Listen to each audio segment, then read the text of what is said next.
World top rankings ఉన్న యూనివర్సిటీస్లో ఎలాంటి IELTS రాయకుండా ఫ్రీ ఎడ్యుకేషన్ అండ్ స్కాలర్షిప్ అందుకోవాలంటే contact Videsh consults.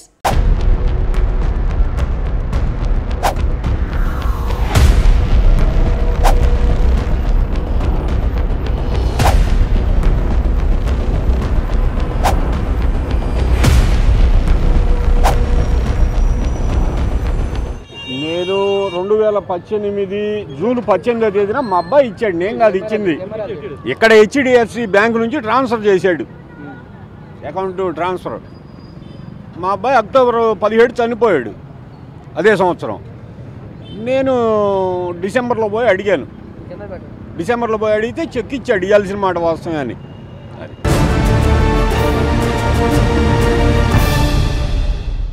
Welcome to crime analysis. సినీ నిర్మాత బండ్ల గణేష్ కు ప్రకాశం జిల్లా కోర్టు సంవత్సరం జైలు శిక్షతో పాటు 95 లక్షల రూపాయల జరిమానా విధించింది. చెక్ బౌన్స్ కేసులో అతనికి ఊహించిన షాక్ తగలడంతో అతను వెంటనే ఒంగోలు నుంచి హైదరాబాద్ బయలుదేరారు. సో ఒక నెల రోజులు అప్పీల్ చేసుకుని టైం ఇవ్వడంతో కొంత ఊపిరి పీల్చుకున్నట్టు తెలిసింది. అయితే ఈ కేసు ఏంటి, ఈ కేసులో వివరాలు ఏంటి అనే విషయం బండ్ల గణేష్ పై చెక్ బౌన్స్ కేసు వేసిన వెంకటేశ్వర గారు ప్రస్తుతం అంతా ఫోన్ లైన్ లో అందుబాటున్నారు. ఆయన అడిగి పూర్తి వివరాలు తెలుసుకుందాం. సార్ నమస్తే అండి వెంకటేశ్వర గారు. సార్ ఏంటి సార్, మీరు ఎక్కడో ఒంగోలులో ఉంటారు, మీకు హైదరాబాద్ లో బండ్ల గణేష్ కి మధ్యన ఎలాగా మీకు పరిచయం ఏర్పడింది? ఈ వివాదం ఇంతవరకు రావడానికి ప్రధాన కారణం ఏంటండి? మా అబ్బాయి హైదరాబాద్ లో ఉండేవాడు అండి. ఓకే. నా కొడుకు పరిచయం. ఆహా. నా కొడుకు పరిచయం అయితే ఇట్లా అడుగుతున్నాడు, ఇచ్చేది అన్నాడు. సరే నీకు నమ్మకం అయితే ఇయ్య అన్నాను. జూన్ 18లో అంటే 2018 జూన్ 18 ఇచ్చాడు. 2018 జూన్ 18. ఇక్కడ పరికాడు హెచ్డిఎఫ్సి లో అకౌంట్ ఉంది. ఓకే. ఒంగోలు నుంచి ట్రాన్స్ఫర్ చేశాడు. ట్రాన్స్ఫర్ చేస్తే మా అబ్బాయి అక్టోబర్ 17 అక్కడే కదమ్మ గుడికాడు చనిపోయాడు. అయ్యో, ఎంత ఎంత ట్రాన్స్ఫర్ చేశారండి? ఎంత ట్రాన్స్ఫర్ చేశారు? 95 లక్షలు. అంటే ఇంట్రెస్ట్ లేకుండా? ఇంట్రెస్ట్ కాదు, మళ్ళీ ఇస్తానని చెప్పి తీసుకున్నాడు. Hand loan. వాడికి పరిచయం కదా. ఓకే. అది ఆ అబ్బాయి చనిపోయినాక పోయి అడిగాను, అడిగితే చెక్ ఇచ్చాడు. ఓకే. అది బ్యాంక్ కలెక్షన్ కి వెళ్తే బౌన్స్ అయింది. ఇక 19లోనే ఆడ కేసు వేసాం. అదే అండి. అంటే అప్పటి నుంచి కోర్టు చుట్టూ తిరుగుతున్నారా మీరు? తిరుగుతున్నానండి. ఆయన కూడా వచ్చాడా బండ్ల గణేష్? ఫస్ట్ ఒకసారి వచ్చాడండి, ఈ రోజు వచ్చాడు అంతే. సార్ 2019 నుంచి మీరు కోర్టులో వేసినప్పుడు అసలు వడ్డీ లేకుండా మీద డబ్బులు తీసుకున్న బండ్ల గణేష్ ఒక్కసారి కూడా సానుభూతి చూపించలేదా? డబ్బులు ఇస్తానని కానీ తప్పు అయిపోయిందని కానీ? అదే చూపిలేదండి. కొడుకు చనిపోయాడు అని బాధలో వెళ్ళినా సార్ మీ పట్ల ఎలా మాట్లాడాడు? ఇచ్చాడు, చెక్ రాసి ఇచ్చాడు, ఇవ్వాల్సి మాట చెక్ రాసి ఇచ్చాడు. ఆయనకి ₹1 పెద్ద లెక్క కాదండి. ఇచ్చే ఉద్దేశం ఉంటే ఇవ్వచ్చు. అంటే మీరు అప్పటి నుంచి 2019లో ప్రకాశం కోర్టులో వేశారు? నేను ఉండేది ఎక్కడండి, మాది ప్రకాశం జిల్లానే, ఇక్కడే వేసాను. అచ్చా. 19 నుంచి ఇవాళ ఆర్గ్యుమెంట్ ఏం జరిగిందండి? ఆర్గ్యుమెంట్ ఏమో సంవత్సరం జైలు శిక్షలో కోర్టుకు 10,000 కట్టమన్నారు, 95 లక్షలు ఇవ్వమన్నారు. అయితే ఒక నెల టైం ఇచ్చారు అప్పీల్కి. ఓకే. సార్ 95 లక్షల రూపాయలు మీరు ఇచ్చినట్టుగా ఎలాంటి ఆధారం చూపించారు? అంటే బ్యాంక్ ట్రాన్స్ఫర్ ఆధారం చూపించారా? బ్యాంక్ ట్రాన్స్ఫర్ కదండి, అది చూపించాడు. బ్యాంక్ వాళ్ళు కూడా వచ్చారు కోర్టుకి. ఓహో. సార్ జడ్జిమెంట్ అయిపోయిన తర్వాత ఏమైనా అన్నాడా బండ్ల గణేష్? అసలు ఏం మాట్లాడలేదు. సార్ ఇప్పటికైనా వస్తుందని మీకు ఆశ అయితే ఉంది, కోర్టు న్యాయం మీ పక్కన ఉంది కాబట్టి? నాకేం డౌటే లేదండి, వస్తుందనే. సార్ మధ్యలో ఏమైనా బెదిరింపులు ఏమైనా రాలేదా అటువైపు నుండి? మమ్మల్ని ఏం బెదిరిస్తారండి, మేము రైతులు వచ్చే మమ్మల్ని ఏం బెదిరిస్తారండి. సార్ మీకు న్యాయం జరిగింది మొత్తానికి? న్యాయం జరిగింది అనుకుంటున్నాను. వస్తుందండి, కోర్టు జడ్జిమెంట్ ఇచ్చింది కాబట్టి ఖచ్చితంగా ఆయన డబ్బులకు వస్తారు, తీసుకొని రావాలని కోరుకుందాం మనం కూడా. అంటే ఒకవైపు కొడుకు చనిపోయే బాధ, మరోవైపు డబ్బుల కోసం కోర్టు తిరగడం అనేది ఇంకో మరొక బాధలాగా ఉంది మీకు. అక్కడే ఉండేవాడు అండి హైదరాబాద్ లోనే అప్పట్లో. అక్కడ చనిపోయినాక ఇక మా బాధలు మాయలేండి, ఒకడే కొడుకు. అయ్యో, ఏం చేసేవారండి ఆయన? ఎలా చనిపోయారు? గుడి దసరా ముందు రోజు లైటింగ్ చేసి ఉందండి. ఆ రోజు వర్షం పడితే వాడు ఏదో అలా వైర్ ఏదో తగ్గిందాడు. అయ్యో. ఇంకా ఆడే స్పాట్ లోనే అటు ఇది అయింది. అయ్యయ్యో. ఆ, అంటే పక్కన మా చెల్లెలు వాళ్ళు కూడా ఉన్నారు, అందరూ గుడికి వెళ్ళారు. ఆహా. ఏం చేస్తాం, మన కర్మ అనుకొని ఏడ్చుకుంటూ ఉంటాం. అయ్యయ్యో. సరే అండి, మీకు మీ పోరాటానికి ఫలితం అయితే వచ్చింది ఈరోజు. అనుకుంటాను సార్. వస్తుందండి, ఖచ్చితంగా డబ్బులు వస్తాయి. మీకు మంచి అడ్వకేట్ ఉన్నారు, న్యాయం మీ పక్కన ఉంది కాబట్టి ఒక రోజు లేట్ అయినా ఖచ్చితంగా డబ్బులు వస్తాయని నమ్మకం. సరే సార్. ఓకే, థ్యాంక్ యూ అండి, థ్యాంక్ యూ వెంకటేశ్వర గారు. ప్రస్తుతం వెంకటేశ్వర గారు ఏ విధంగా డబ్బులు ఇచ్చారు అనే విషయాన్ని చాలా క్లియర్ గా చెప్పారు. ఇదే అంశంపై కోర్టులో ఈ రోజు న్యాయం గెలిచేలా వాదించిన అడ్వకేట్ శ్రీకాంత్ గారు మరి కాసేపట్లో మనతో జాయిన్ అవుతారు. సినీ నిర్మాత బండ్ల గణేష్ కేసులో మనతో మాట్లాడడానికి ప్రకాశం జిల్లా అడ్వకేట్ శ్రీకాంత్ గారు ప్రస్తుతం లైన్ ఉన్నారు. ఆయన ఈ కేసును వాదించి తన బాధిత పక్షం నిలబడి ఆయనకి న్యాయం చేసేలా వాదించారు. అసలు ఆ కేసు ఏంటి, ఫ్యాక్ట్స్ ఏంటి అనే విషయాన్ని శ్రీకాంత్ గారికి తెలుసు. శ్రీకాంత్ గారు నమస్తే అండి. నమస్తే. సార్, ఈ చెక్ బౌన్స్ కేసులు అంటే 138 సాధారణంగా అక్విటల్ అవుతుంటాయి, వేయిపోతుంటాయి. కానీ మీరు ఈ కేసులో కన్విక్షన్ తీసుకొచ్చినందుకు, ఇక్కడ బండ్ల గణేష్ అవ్వచ్చు లేదా XYZ అవ్వచ్చు, కానీ కన్విక్షన్ తీసుకొచ్చేలా మీరు ఆర్గ్యుమెంట్ చేసినందుకు ఫస్ట్ మీకు చాలా కంగ్రాచులేషన్స్ అండి. Thank you. సార్, ఈ కేసు ఫ్యాక్ట్ తీసుకుంటే ఇందాక వెంకటేశ్వర గారు చెప్తున్నట్లుగా తన కొడుకు ఇచ్చాడని, తన కొడుకు ఇచ్చిన తర్వాత ఆయన చనిపోవడంతో చెక్ తీసుకున్న తర్వాత దాన్ని ఇవ్వకుండా సతాయించి ఇన్ని సంవత్సరాలు 2018 నుంచి తనతో కోర్టును తిప్పేలా చేశారని చెప్తున్నారు. కానీ ఒక కేసులో ఎటువంటి అంటే కనీసం రూపాయి ఇంట్రెస్ట్ కూడా ఆశించకుండా అంత దీనిగా బండ్ల గణేష్కి ఇచ్చినందుకు కొంతమైన కప్టిసే ఉండాలి కదా సార్? అవునండి, వాళ్ళ స్నేహం మీద బిజినెస్ పర్పస్ కోసం 2018లో ఇతని అకౌంట్ నుంచి అమౌంట్ ట్రాన్స్ఫర్ చేయడం జరిగిందండి. ఓకే. జరిగిన తర్వాత అన్ఎక్స్పెక్టెడ్ గా అతనికి హార్ట్ స్ట్రోక్ రావడం, చనిపోవటం జరిగింది. అలాగే 2019లో తర్వాత ఈ కార్యక్రమాలు అయిపోయిన తర్వాత వాళ్ళ నాన్నగారు పోయి పెద్ద మనుషులు తీసుకుని పోయి అడిగిన మీదట అతను ఒక కవరింగ్ లెటర్ తో పాటు చెక్ ఇచ్చాడండి.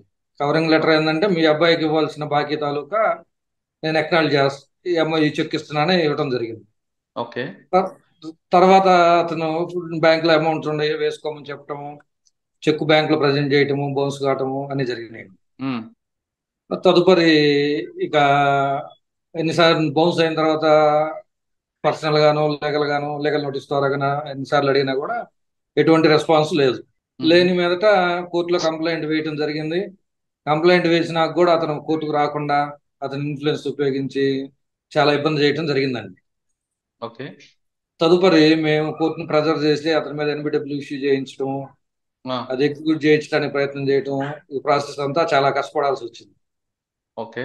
అయినా కూడా ఏదో పిటిషన్స్ పెడతా కోర్టులో మ్యాటర్ డ్రాగన్ చేస్తా ఇన్ని సంవత్సరాల నుంచి చేస్తూ ఉంటే ఇక తప్పనిసరి పరిస్థితుల్లో మేము ఒక 6 months బ్యాక్ హైకోర్టుకు అప్రోచ్ అయ్యి ఫ్యాక్ట్స్ అన్ని హైకోర్టు వాళ్ళకి వివరించి కేసు ఎక్స్పీడియన్స్ గా డిస్పోజ్ చేయమని, విత్ ఇన్ 6 months లో డిస్పోజ్ చేయమని డైరెక్షన్ తెచ్చుకోవడం జరిగింది. ఓకే. దాని మీదట మన తరపున బ్యాంక్ వాళ్ళని ఎగ్జామిన్ చేసాము. ట్రాన్సాక్షన్ అమౌంట్ వీళ్ళ అకౌంట్ నుంచి అతని అకౌంట్ ట్రాన్స్ఫర్ అయినట్టు బ్యాంక్ వాళ్ళు ఎగ్జామిన్ చేసాము. ప్లస్ అతను ఇచ్చిన అక్నాలజ్మెంట్ లెటర్ ఉంది, చెక్ ఉంది. అయినా కూడా ఆయన ఫోర్జరీ అని సిగ్నేచర్ నాదే కానీ ఆయన ఫ్యాబ్రికేట్ చేశారు అని చెప్పడం జరిగింది.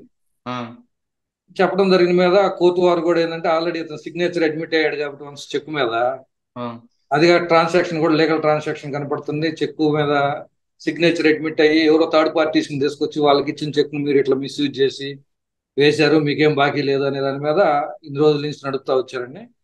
ఫైనల్ గా ఈ 5 సంవత్సరాల నుంచి మేము చేసిన పోరాటానికి ఈ రోజు రిజల్ట్ వచ్చింది. ఓకే సార్, 5 సంవత్సరాలు మీరు పోరాటం చేశారు, కానీ డిఫెన్స్ సర్టిఫికేట్ తీసుకున్న పిల్లి ఏంటండి?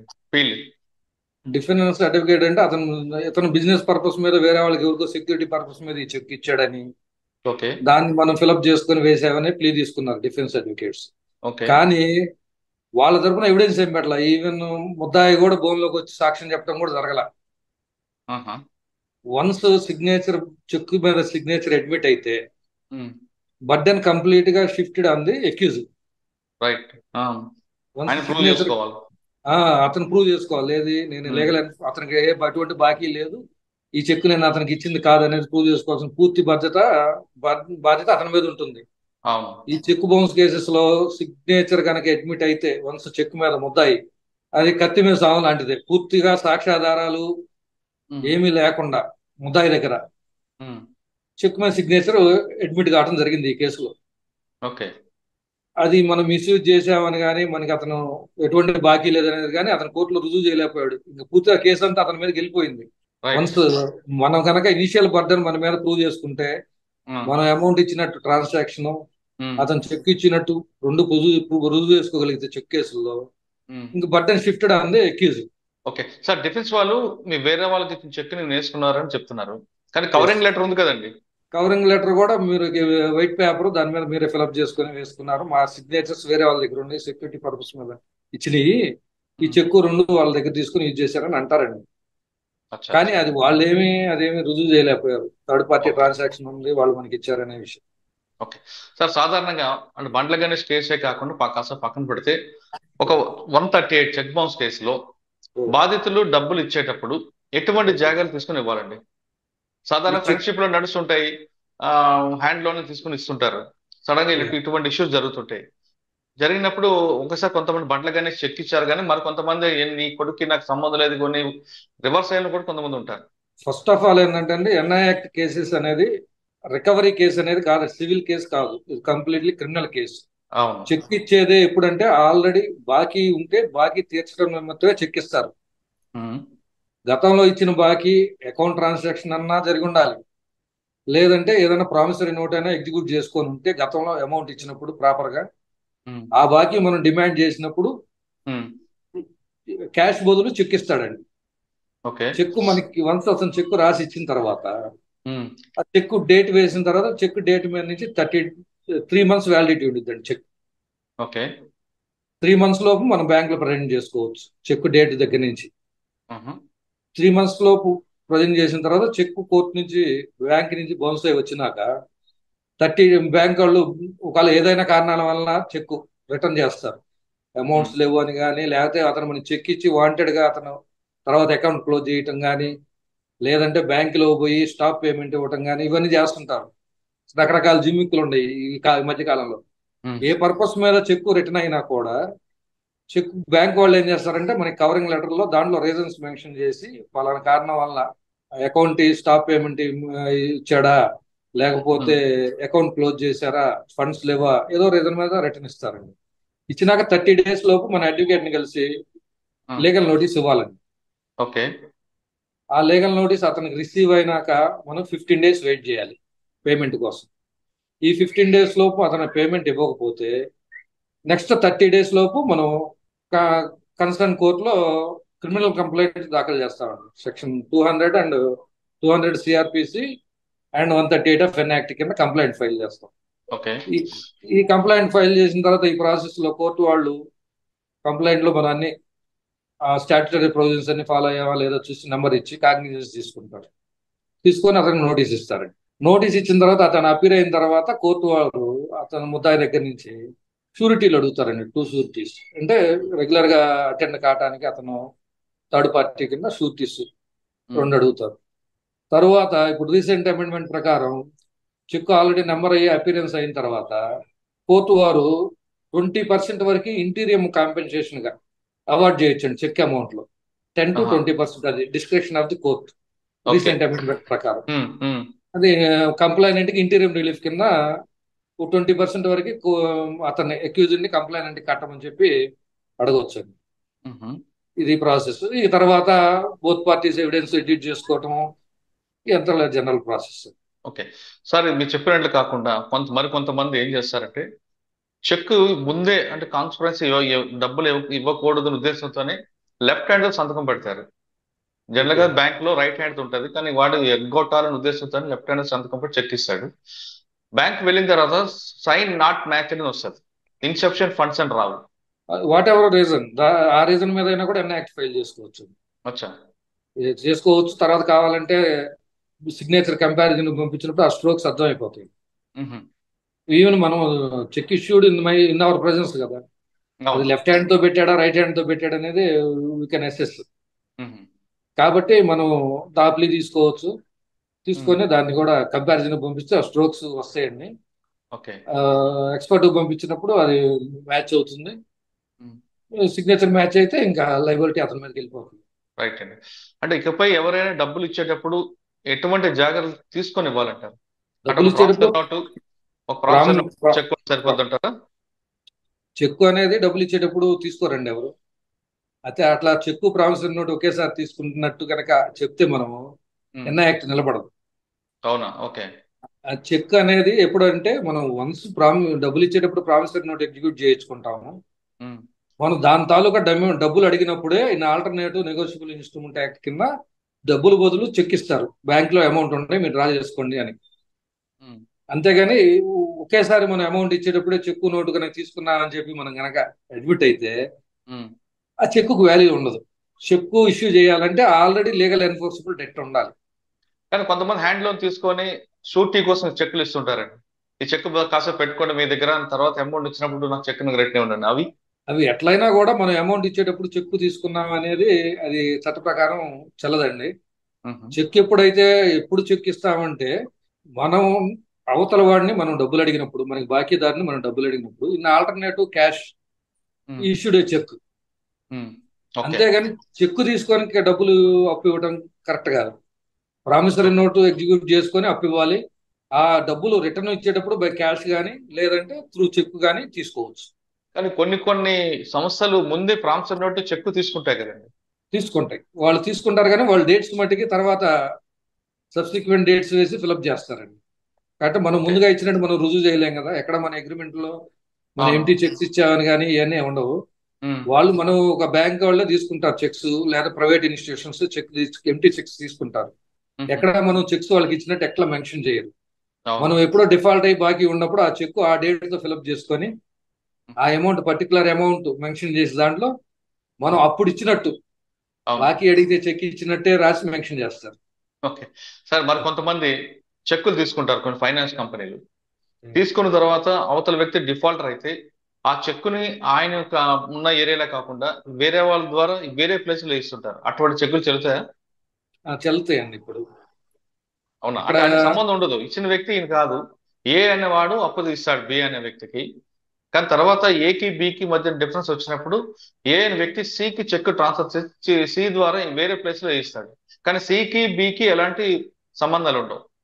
వన్స్ మనము ఎంటీ చెక్ మీద సిగ్నేచర్ పెట్టిస్తే ఇవ్వకూడదండి. అలా ఎంటీ చెక్ మీద ఎప్పుడు ఇవ్వకూడదు. మనం ఎవరికైతే బాకీ ఉంటామో వాళ్ళ పేర్లు రాసి దానికి కంప్లీట్ గా ఫిలప్ చేసి పేర్లు రాసి డేట్ వేసి అంతా కంప్లీట్ గా ఫిలప్ చేసిన తర్వాత ఇవ్వాలండి. అట్లా కాకుండా ఎంటీ చెక్ ఇచ్చామంటే you give authorization to anybody to fill up as there wish. అంటే మనం డబ్బులు తీసుకున్నప్పుడు ఎవరికి ఇచ్చామో వాళ్ళ పేరు, డేట్, ఎప్పుడు రిటర్న్ చేస్తామో ఆ డేట్ కంప్లీట్ రాసి ఇవ్వడం బెటర్. బట్ కంపల్సరీ ఇవ్వాలండి. కంపల్సరీ మనం ఎవరికైతే చెక్ ఇస్తామో వాళ్ళ డేటు, వాళ్ళ పేరు, ఏ రోజు ఇస్తామో డేటు, అమౌంట్ అన్ని కంప్లీట్ గా మనమే ఫిలప్ చేసేయాలండి. ఎంటీ చెక్ ఇచ్చామంటే మన జీవితాన్ని తీసుకుని వాడి చేతిలో పెట్టినట్టే, మన పిల్లగాడి చేతికి వెళ్ళినట్లే. సుప్రీంకోర్టు జడ్జిమెంట్ల ప్రకారం కూడా, రీసెంట్ సుప్రీంకోర్టు కూడా once you issued a blank cheque you gave authorization to them to fill up as there wish. Okay sir, మనం వెనక్కి వెళ్దాం బండ్ల గణేష్ విషయంలో. సార్, ఈ రోజు జడ్జిమెంట్ వచ్చింది. జడ్జిమెంట్ లో 95 లక్షల రూపాయలు ఇవ్వాల్సిందితో పాటు సంవత్సరం జైలు శిక్ష, 10,000 రూపాయలు కోర్టు ఫీజులకి చెల్లించమన్నారు. రైట్? 10,000 రూపాయలు ఫైన్ అండి. ఫైన్. 95 లక్షలేమో చెక్ అమౌంట్ కాంపెన్సేషన్ గా విత్ ఇన్ 1 month లో అది పే చేయమన్నారు. ఓకే. 1 year conviction. అంటే పే చేసిన తర్వాత కూడా 1 year ఉండాల్సిందేనా? అంటే అది క్రిమినల్ కేసు కదండి. Compulsory unless the complainant and accused compromise, conviction అనేది అట్లానే ఉంటుంది. పేమెంట్ చేసినా కూడా వన్స్ చెక్ బౌన్స్ అయింది కాబట్టి క్రిమినల్ యాక్షన్ కింద 1 year పనిష్మెంట్, 357 కింద ముద్దాయికి కంప్లైనెంట్ కి 95 లక్షలు చెక్ అమౌంట్ పే చేయాలి ప్లస్ ఫైన్. సార్, ఫైన్ చాలా తక్కువ ఉంది కదండి. దాదాపు 4 సంవత్సరాల నుంచి ఆయన కోర్టు చుట్టూ తిరిగారు కదా, చాలా ఖర్చు అయి ఉంటుంది కదా. అంటే కాంపెన్సేషన్ ఇచ్చారు కదండి. ఫైన్ అమౌంట్ కొంత చట్టంలో ప్రకారం రిస్ట్రిక్షన్ ఉంటుందండి. ఫైన్ కాంపెన్సేషన్ ఇచ్చారు కదా, 95 lakhs కాంపెన్సేషన్ ఇచ్చారు. కాంపెన్సేషన్ కాకుండా they are liability to recover the amount by civil court. Okay. 1 month లో పే చేయలేదు అనుకోండి బండ్ల గణేష్, అప్పీల్కి మరి వేరే డిస్ట్రిక్ట్ కోర్టుకు, హైకోర్టుకు వెళ్ళారంటే అప్పుడు ఏ విధంగా ఉండవచ్చు? ఇప్పుడు పైన కోర్టుకి, అప్పీలేట్ కోర్టుకు వెళ్ళి అతను కింద కోర్టు సరిగా తీర్పు చెప్పలేదండి, అదే వాళ్ళ గ్రౌండ్స్ వాళ్ళకు ఉంటాయి. అప్పీల్ కూడా they have to file right to file appeal. అక్కడ వేసినప్పుడు ఏంటంటే కోర్టు అడ్మిట్ చేసుకొని వాళ్ళు కూడా ఈ ఫైన్ అమౌంట్ కట్టారు కాబట్టి చెక్ అమౌంట్ లో 20% మీరు డిపాజిట్ చేసే కండిషన్ మీద లోయర్ కోర్ట్ ఆర్డర్ మీద స్టే ఇస్తారు. ఓకే. స్టే ఇస్తే కన్విక్షన్ 1 year కన్విక్షన్ అనేది స్టే అవుతుంది. ఈ 95 lakhs అనేది కూడా subject to the deposit of the 20% amount stay వస్తుందని. సరే పైన అప్పీల్ కోర్టులో జడ్జిమెంట్ వచ్చిన తర్వాత కింద కోర్టు కన్ఫర్మ్ అయితే ఇంకా ఆటోమేటిక్ గా లోపల పోవాల్సిందే. ఒకవేళ లేదంటే వాళ్ళు ఏమైనా రివ్యూ చేసి ఏదైనా శిక్ష తగ్గేయటం సంథింగ్ ఏదో అట్లా ఉంటుంది. ఈ ప్రాసెస్ అవ్వడానికి ఎంత మరో 1 year పడుతుందా? కోర్టుల పరిస్థితులను బట్టి చెప్పలేమండి. ఇప్పుడు కూడా మాకన్నా ముందు కేసులు కూడా చాలా ఉన్నాయి. కాకపోతే మేమేంటంటే హైకోర్టు పోవటం, కేసు పరిస్థితులను వివరించటము, ఇక్కడ ఉండే జడ్జి గారు స్పీడ్ గా కేసు విచారణ చేయటము, హైకోర్టులో కూడా 6 months లోపు డిస్పోజ్ చేయమని డైరెక్షన్ ఇవ్వటము, ఇవన్నీ మనం తొందరగా చేసుకున్న దాన్ని బట్టి అవుతున్నాయండి.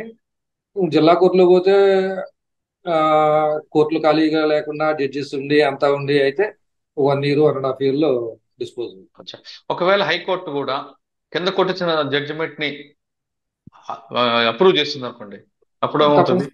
తప్పనిసరిగా అతను లోపల పోవాల్సిందండి. దాంట్లో అసలు బండ్ల గణేష్ జైలుకి పోకుండా ఉండాలని ఏం చేయాలంటారు? కాంప్రమైజ్ చేసుకోవడం, అప్పీల్ వేసుకొని అప్పీల్లో కంప్లైంట్ తో కాంప్రమైజ్ అయ్యి అమౌంట్ కట్టుకొని, గతంలో జరిగినవి కూడా ఉన్నాయి. గతంలో